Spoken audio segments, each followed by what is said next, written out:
The Baltimore Ravens made a high-profile move on Tuesday, signing a Super Bowl champion to help bolster their defense. We talk about that and so much more coming up on this instant reaction edition of Locked On Ravens.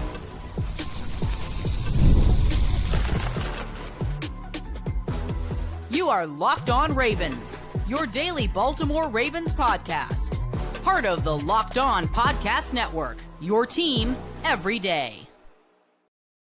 You are Locked On Ravens. Welcome into the show. I'm your host, Kevin Oestreicher, Ravens Wire, here with you on the Locked On Podcast Network, your team every day.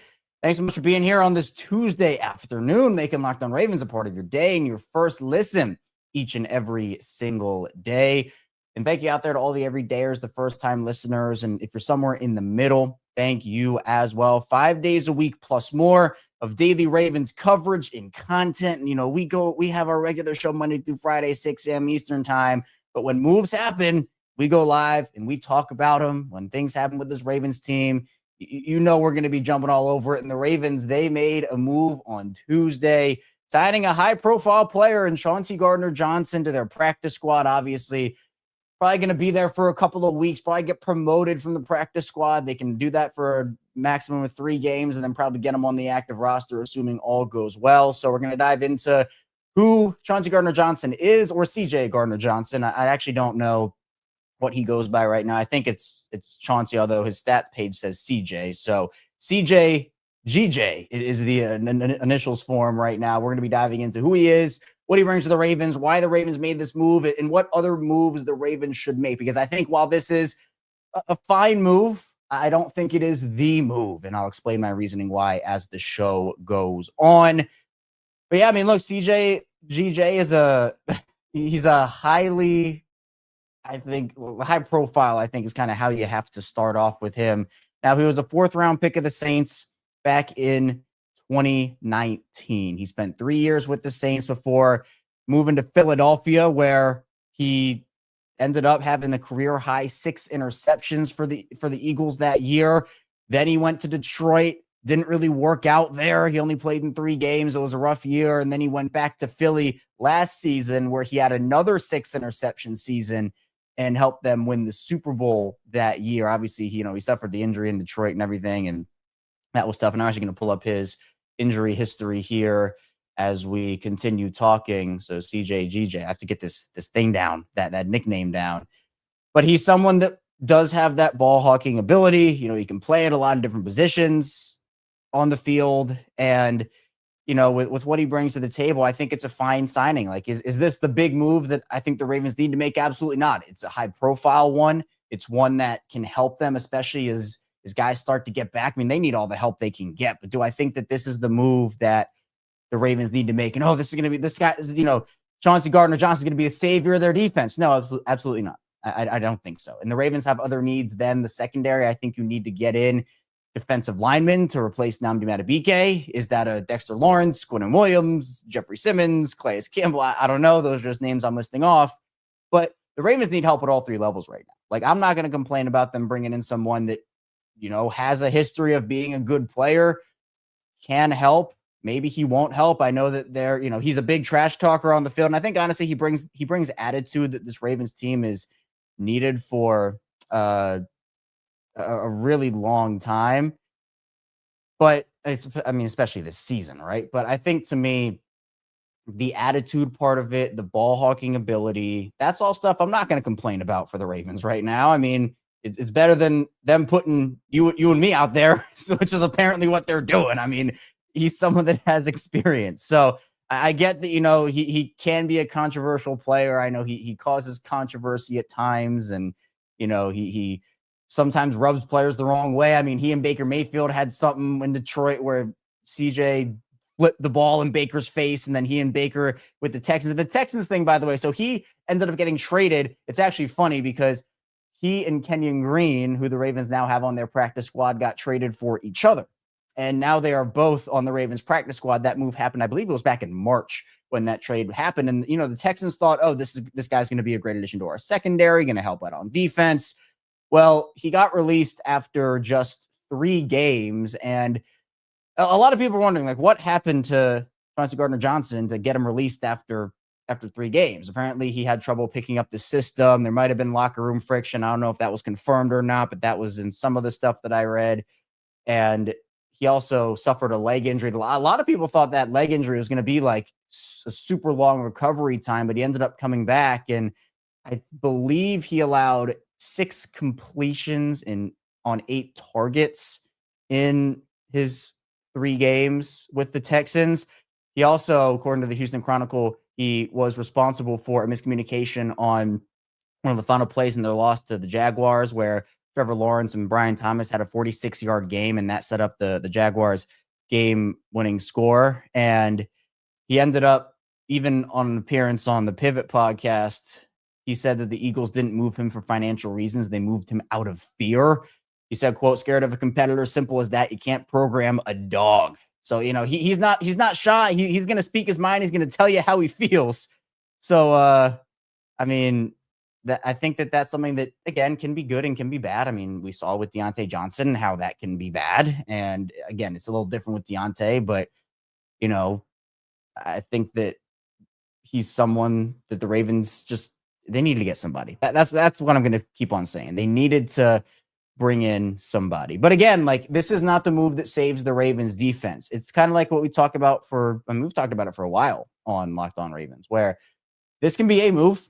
It cannot be the move. It cannot be the move. And I don't necessarily think it is. If I had to guess, if the Ravens are going to make another move by the time the trade deadline rolls around and they have plenty of time before then, I would say the answer is probably yes, they will. But in the meantime, we don't know the status of Kyle Hamilton. We know Marlon Humphrey's probably going to have to miss a little bit more time here. We know that Jair Alexander is still ramping up into shape. We know Malachi Starks is still a rookie learning things. I mean, you got to bring guys in that have experience and have had history of success. And while Chauncey Gardner-Johnson certainly he's an up and down player, I think, he'll have great moments and then he'll look pretty bad on the field. It's just going to be a matter of, like, how does he fit in? I mean, I saw a lot of people on social media talking about the fact that for Chauncey Gardner-Johnson, he's either going to, like, fit in like a glove and be this, like, awesome player for them, or he's going to, like, fight John Harbaugh within the 3rd week he's in town and get released. Like, it could go multiple different ways, but this was a guy that a lot of people who were looking for secondary help, a lot of teams' fan bases, and maybe even the teams themselves were looking at Chauncey Gardner-Johnson to be that guy to fill in. I know Detroit with Terrion Arnold's situation. There were other teams. I know the Eagles, maybe could they bring him back? Those were conversation points I saw on social media. It seemed like a lot of people, I mean, the Bills could have used a guy like this. Other teams dealing with injuries, and the Ravens were the team that ends up getting them. So secondary to me is not like the biggest of the concerns for the Ravens right now. I definitely still think, and I see it in the comments, that and Gabriel saying that they need to adjust the trenches, which absolutely correct. And there's a lot, like, right now I think all 3 phases need to get better, and that's offense, defense, and special teams. And honestly, look, we can go through all 3 units: offense, defense, special teams. Like, offense, they need to adjust their offensive line. Probably the guard position, unfortunately, just hasn't been good enough for them. And I think that they can improve their play there. I don't know if that means bringing in a guy like Kevin Zeitler. I think would make a lot of sense. He's in Tennessee right now, and if they were to trade for him, I think they should absolutely make that move. Defensively, I talked about trenches on the defensive line. Like, that's a move that they could make. Special teams, I think they're fine. Like Tyler Loop, he's learning as a rookie, and he's improved on the kickoffs. And actually, look, speaking of Tyler Loop, we got Steve Loop here, Tyler's dad, in the chat. Steve, appreciate you checking in, man. And look, I mean, Jordan Stout, I thought's had a better year than he has. I think he's really improved. And Nick Moore, who's a friend of the show, friend of the program, obviously he's leading that group as the older guy. So special teams, I think it is what it is there. Like, you're just going to roll with those guys. But offense and defense, there are multiple ways that this team can improve. And this is one of them. It can't be the only way, but I think this is definitely one of them that helps, but it can't be the move. That I'm going to keep saying that the entire show here. It can't be the move. It can be a move. And I think in a vacuum, when you look at who's injured, the Ravens just need guys to come in here and contribute in any way that they can. So it can help move guys around on their defense with some of Chauncey Gardner-Johnson's positional versatility. I think that helps them. And it also will be able to, once Kyle Hamilton comes back, and hopefully once they're able to get healthy, they can start to utilize. Plus, I think it takes some pressure off of some of these young guys, which they need. You're throwing so many rookies, so many inexperienced players out there, where even if Chauncey Gardner-Johnson is not like the second coming of Ed Reed out there for the Ravens defense or anything like that, he brings a positional skill set and an experienced positional skill set that the Ravens do need. So I see a question here. Is Starks going to the bench? No, I don't think so. I mean, again, especially not when Kyle Hamilton's out, and I don't know what his status will be for this week, but I think this just helps. Like, you can use him in a bunch of different ways that doesn't necessarily impede Malachi Starks' playing time. So I don't necessarily know. Like, for the Ravens, they have so many different options, and I think that, again, this does help Zach Orr. Will Zach Orr be the defensive coordinator after this next week or after the bye week? I don't know the answer to that question. I thought that maybe they could make a change this week. Didn't happen. John Harbaugh made that very clear. So you're bringing in guys. And again, like, let's look at the Ravens secondary right now as it stands. You're missing Marlon Humphrey. Nate Wiggins has been banged up with, he hasn't missed any time, but, he's been banged up, leaving games with some injuries. Obviously, Kyle Hamilton's not playing. Jadobia Awuzie is out. You lost both your rookie corners during the preseason. Those guys are done. So at this point, I'll pull up the Ravens roster quickly here to make sure I'm not missing anybody's name. But right now in the defensive back room, who's healthy, or at least, close to 100% as he can get, Nate Wiggins is your guy there. And then you also have Jair Alexander, who I'll factor into that as well. Keon Martin, TJ Tampa. Those are some of the corners right there. And then you look at the safety position. It's guys like Sanusi Kane, Ruben Lowry. And, that is really it right now. I mean, Malachi Starks obviously as well. So you just need guys in here that can play football and guys that have experience on the football field. So I think, to me, that's what Chauncey Gardner-Johnson brings to the table. And again, I think it's fine. Is it the move that moves mountains for this defense? No, I don't think so. Is it a move that does nothing for them? No, I don't think so either. I think it does help them, because I think anything's better than what we saw defensively out there on Sunday, because, again, it was 44-10 and it didn't even feel that close. It was that bad of a game. So coming up in the second part of the show, we'll be diving into what Chauncey Gardner-Johnson brings to the table. We'll keep talking about that, as well as an outlook on the Ravens defense, both from a player perspective as well as that coaching perspective. It's so huge. So be sure to stay tuned for that. We got plenty coming your way on this instant reaction edition of Locked On Ravens. This episode is brought to you by PrizePicks. Every day we make decisions, but on PrizePicks, being right can actually get you paid. Don't miss this excitement of this football season with PrizePicks, where it's good to be right. Playing PrizePicks is such a fun, simple way to add more excitement to football. You just pick more or less on player projections like Josh Allen's passing yards, Saquon Barkley rushing for a touchdown near in the game. I love how quick it is. You can make your lineup in under a minute. And my favorite part, PrizePicks just added stacks. So if I want to ride with a player, I can select their pass yards, rush yards, and touchdowns all in one lineup. It's also fun to follow other players in the app and copy their lineups with one click. New injury reboot feature. If your player leaves early and doesn't return, it will not count against you. Download the PrizePicks app today and use code LOCKEDONNFL to get $50 in lineups after you play your first $5 lineup. That's code LOCKEDONNFL for $50 in lineups after your first $5 lineup. PrizePicks, it's good to be right. Moving along on Locked On Ravens, Kevin Oestreicher still here with you on this Tuesday afternoon, instantly reacting to the Ravens signing Chauncey Gardner-Johnson to their practice squad. And again, the assumption is he's going to have a decently big role on this Ravens defense. It's a high-profile move considering who Chauncey Gardner-Johnson is, Super Bowl champion, experience that he brings to the table. And again, the Ravens, they just flat out don't like to play rookies unless you have a clear path, right? So first rounders, Linderbaum, Patrick Queen, some of those guys. Obviously, Tyler Loop. And again, shout out to you, Steve. I saw you said you love the content. I appreciate you for checking in. But, Tyler obviously won that kicker job. He's a rookie. He's playing. But, some of those later round guys that don't have that clear path, the Ravens don't love playing those guys in big roles.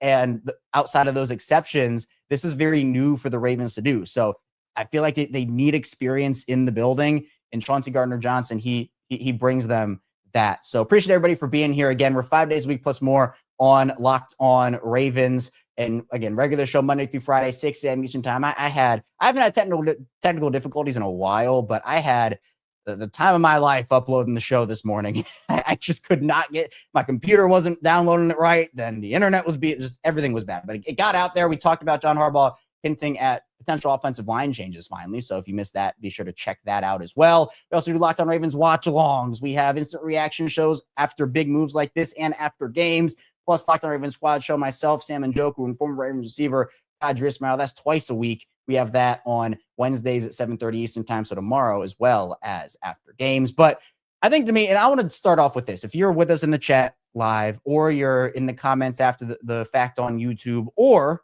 maybe you're listening in an audio form, you want to send me a DM or tag me on social media. Let's grade this move. What would you give this move in terms of a grade? Is it A, B, C, D, F minus, in honor of some of the grades the Ravens got for a couple of years ago in their player survey?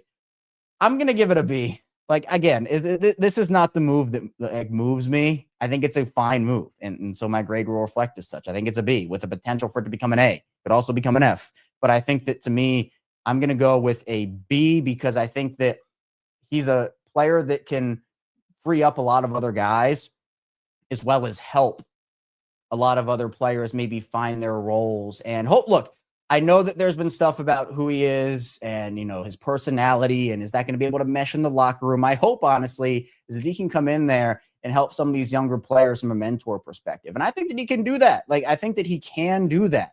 Now, if it becomes a distraction in the locker room and all that, and, all this stuff happens, or there are crazy quotes or all that, and again, he's had some of that, well, then, maybe we can revisit it. But I think, and I see the comment here, needed his toughness and personality. I like CJGJ's. There it is. Yeah. CJGJ. There it is. I like his personality. I like the attitude. I think the Ravens, they needed that. I think they really, really, really needed that. So him, and we saw last week, like, I respected Jair for going over to Jalen Noel after doing the squirrel dance, and obviously a clear shot at the Ravens, and, oh, hey, we're beating you down. And Jair saying, hey, now you're not getting that ball. I respected Jair for that because it showed fight, in an otherwise season where the Ravens haven't shown fight. Like, that's been the thing about this season so far to me, is it's not that they're losing games, it's how they're losing the games. Now, losing them outright is bad anyway. Like, don't get me wrong, it's not good. But it's that they look dejected, defeated. Guys don't look bought in. It's like the effort is not there for them.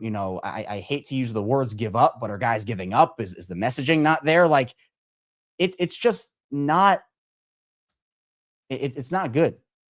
The vibes aren't good. And I think that if that attitude and toughness gets brought to the Ravens, it could help a lot of guys. And I think that it can be a nice complementary move for what potentially could be in store.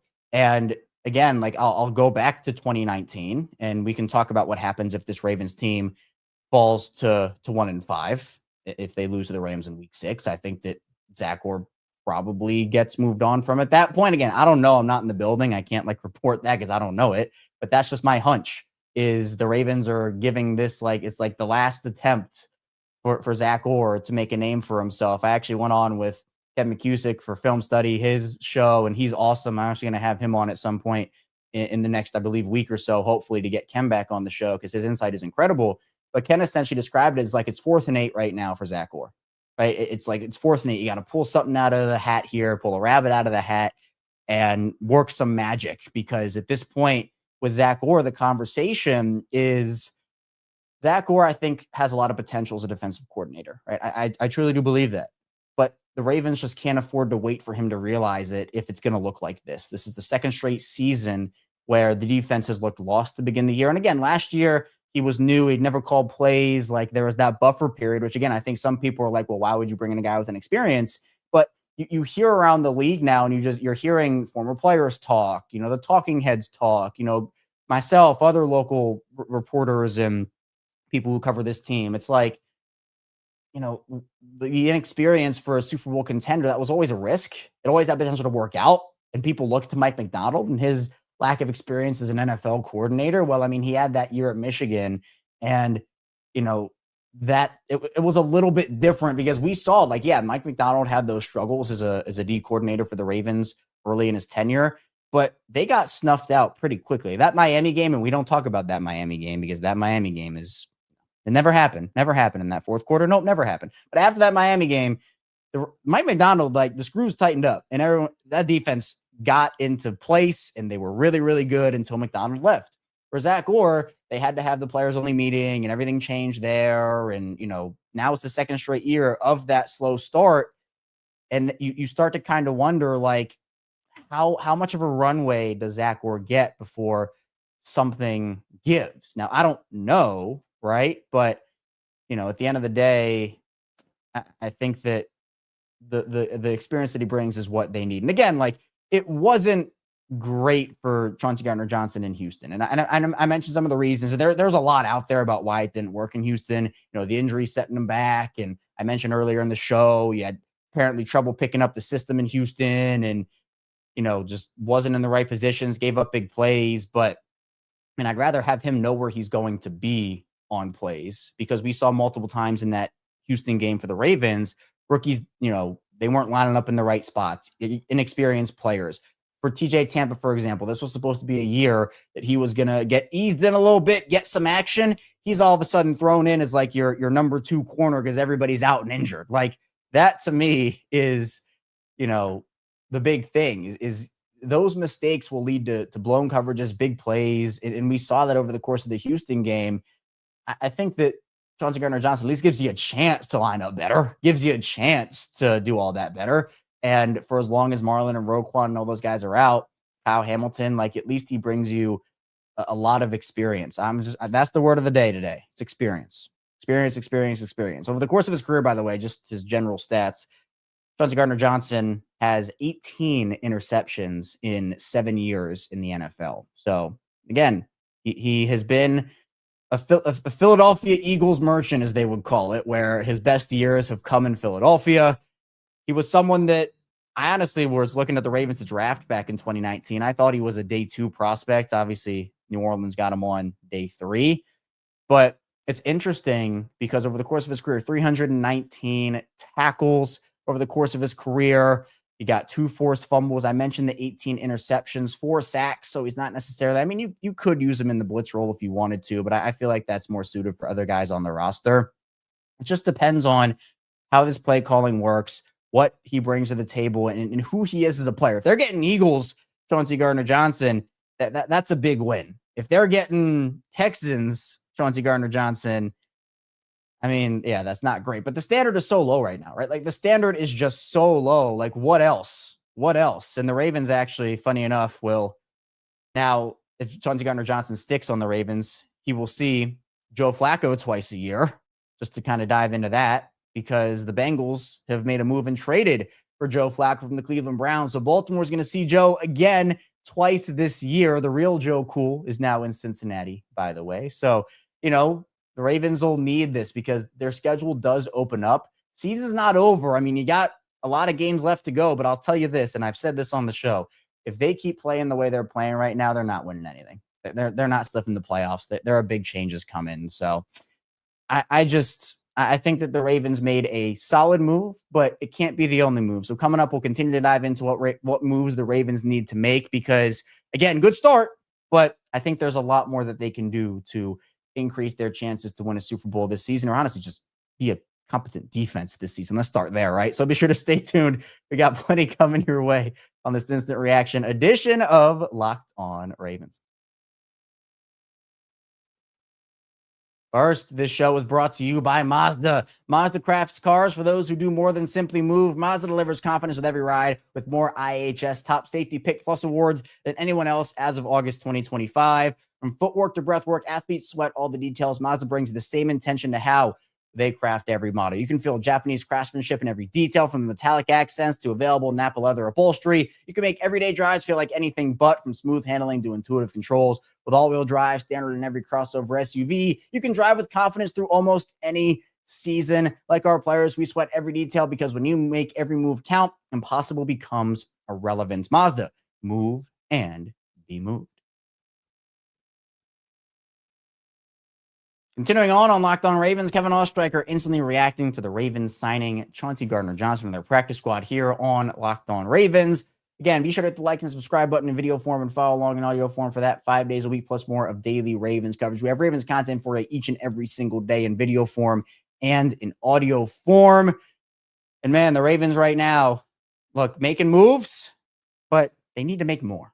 Right? I think we all can acknowledge that. They need to make more moves because when your defense is as bad as it is, when you're breaking records and not in a good way defensively, again, I said this on the watch along. I said this on the instant reaction show to the game on Sunday. Lamar Jackson could have played in this game. Their entire offense could have been healthy, and they could have put up 40 points. They had a beast of an offensive performance. They were still losing by 4. The thing with the offense is, yeah, you can put Lamar Jackson out there, and he can play well, and the offense can put up points, which they've done for the majority of this season with Lamar out there. But you still got to trap that defense out every single possession. And that's where it starts for me. And I see a lot of people in the chat right now talking about the trenches. And we talked about that earlier in the show. 100% agree. Kevin Zeitler and Calais Campbell would be my dream trade deadline for the Ravens. I know Calais probably wants to finish his career in Arizona. I get it. I do.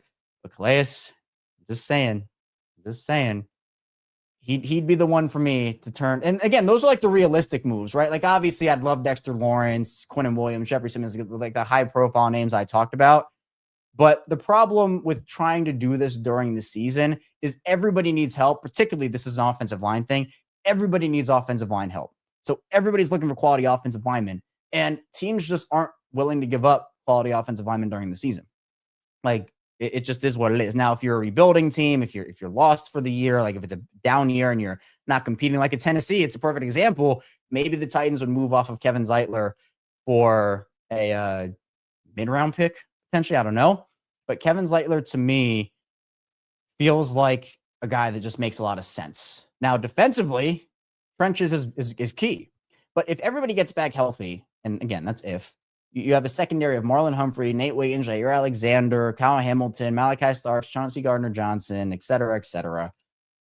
That's a great on-paper defense. The problem is the games aren't played on paper. The games are not played on paper. And the problem is that even when everybody was healthy, even when Nnamdi Madubuike was healthy, the defense still historic levels of just bad. Just historic levels of bad. And, I think that what the Ravens need, and again, he's not necessarily going to be like a big run defender for them, but, you could play a couple of different formations with Chauncey Gardner-Johnson on the field. This could allow Kyle Hamilton to be freed up a little bit more. They are a team that is in desperate need of anything right now. Anything. You look at some of the stats defensively for the Ravens. I'll pull these up. Again, you might want to cover your ears. I actually haven't put this out on social media yet. This is, I don't know why the 2014 team just popped up for me. We got to get the 2025. That 2014 defense was also decimated by injuries, by the way. But right now, the Ravens, they are last in the league in points allowed, second to last in the league in yards allowed.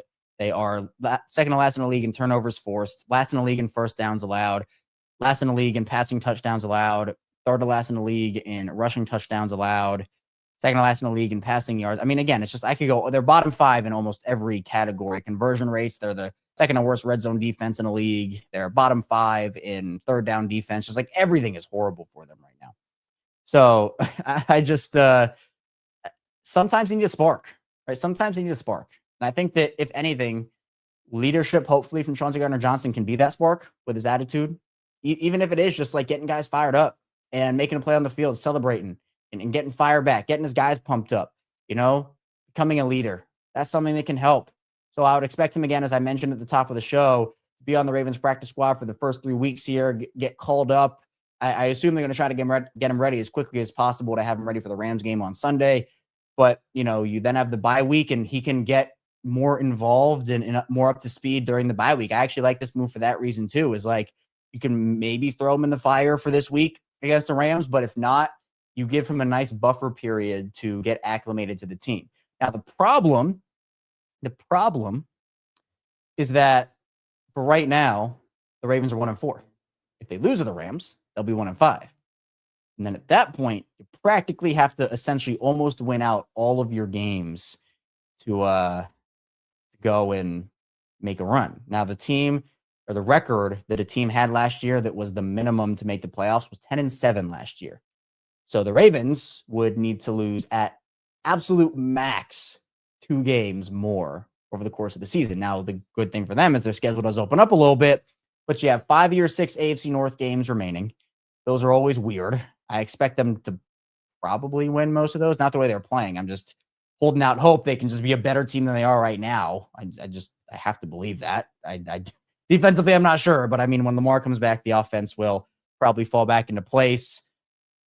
But you're in a really bad spot. And this is why, again, September losses, this is my thing. And I know we're in October now, but September losses don't matter in September, but they absolutely matter in December because you put yourself in these must-win situations. And it can be really hard to essentially be in a must-win situation every single week and actually be there, right? I know every player talks about how you got to go 1-0 in every single situation. And that's the thing. Go 1-0 this week, 1-0 this week. And that's a good mindset. But you literally have to go 1-0 every single week, or else your playoff chances you're done after like 2-3 losses max. That's not good. The Ravens can sneak into the playoffs, but then there's a whole other conversation about, hey, can they do it in the playoffs? And the regular season hasn't been the problem, right? That's the thing. The regular season has not been the problem for the Ravens defense. And I see Jeremiah talking about the division is absolutely in place, though. I mean, right now on FanDuel, actually, I'll pull up the updated odds on FanDuel right now. AFC North odds FanDuel. The Ravens are still favored to win the division right now at plus 100. Steelers at plus 125, Bengals at plus 1,200, and Browns at plus 1,700. So the Ravens right now are still favored to win their division. And part of that has to do, I think, with the fact that obviously Joe Burrow is injured. The Browns are the Browns. Steelers right now, can they continue? The Steelers always start fast record-wise, but then it kind of comes crashing back down to earth. So again, I'm not sure how the division is going to play out, but right now on FanDuel, that's still the favorite. The Ravens are still the favorite. So again, if the offensive line keeps playing like they're playing, it's not going to work. If the defense keeps playing like they're playing, it's not going to work. If they keep getting injured and having those, it's not going to work. And again, like luckily for them in that Texans game, they didn't really have any new injuries, which was a good thing. John Harbaugh said that, but they just need to get healthy. And that to me is the biggest part, because yes, injuries are context. To me, they're not an excuse, because we saw a San Francisco team go in there to Los Angeles and beat the Rams when they had, the Locked On Ravens community playing as their roster. Essentially, they had you and I lining up a receiver. So I think that injuries, yes, that adds context, but the Ravens also have been historically healthy over the last 2 seasons. And that's something that I've acknowledged on this show before, but you can't really, like, you look at the opportunities the Ravens have had over the course of Lamar's tenure. They had 3 great chances to win a Super Bowl, 2019, 2023, and 2024. This is the best roster they've had, in my opinion, on paper in any of those years. Not that it didn't have weaknesses. Guard, obviously. Pass rush was another one. I think, hey, if they signed or traded for Kayvon Thibodeau or something like that, that'd be a solid move for them. But they just need people in, because guys have been underperforming as well. Like Roquan wasn't playing well before he got injured. Marlon wasn't playing well before he got injured. Pass rush is underperformed. D-line outside of Matabike is underperformed. Offensive line is underperformed. Like, a lot of players are underperforming right now. They need to get a spark back. Maybe Chauncey Gardner-Johnson can be that guy for them. But again, it can be a move. I'm fine with it being a move. It's like Odell Beckham Jr., right? Odell Beckham Jr., he was the signing for the Ravens back in 2023. Nelson Aguilar too, right? They signed Nelson Aguilar, and everyone's talking about how, okay, they signed another receiver that, the veteran washed up guy. Nelson actually had a couple of good years with the Ravens, but I said when Nelson Aguilar signed, I said, this can be a move, but it can't be the move. They have to bring somebody else in, and they brought Odell Beckham Jr. in, obviously. Zay Flowers, he came in as well. Like, they added more. So the Ravens is a good start, but you gotta bring in more. And I see Steve's comment about Flacco. Again, that's another headline here. Like, it's still Ravens related too. The Ravens will be playing Joe Flacco again. They'll be playing him essentially 3 times if he starts in all those games for the Bengals this season. And again, it adds even more story. So, hey, Joe Flacco had never played back at M&T Bank Stadium since he got traded out of Baltimore. And now he's going to be playing there twice. Once in prime time, by the way. Joe gets a nice little prime time Thanksgiving matchup against the Ravens if he does end up starting that game, which I do think that he will. So that's another, all the Chauncey Gardner-Johnson stuff and what he brings to the Ravens, that's the big storyline here. But, Joe Flacco, he's getting his AFC North fill. Now, again, Bengals and Browns, fine. Like, I get it. AFC North still hurts to see Joe in those colors, but okay. Steelers, no. Joe Flacco, you're not completing the AFC North tour. The Steelers, it is not happening. I could not deal with Joe Flacco being in a Steelers uniform. So we're going to be talking about a lot of this coming up on Locked On Ravens. We're going to be continuing to dive into what Chauncey Gardner-Johnson brings to the table for the Ravens. We'll do obviously a little bit more in-depth of a dive in our show tomorrow morning, which will be out at 6 a.m. Eastern time. Again, we'll talk about the moves that the Ravens could make, John Harbaugh's comments, and a lot more. So be sure you hit the like and subscribe button in video form here on Locked On Ravens, as well as follow along and subscribe in audio form. So be sure to stay tuned for everything we have coming your way on Locked On Ravens over the course of the rest of the week and every single day here on Locked On Ravens. Thank you for tuning into this little afternoon instant reaction edition of the show, and I will see you right back here soon on Locked On Ravens.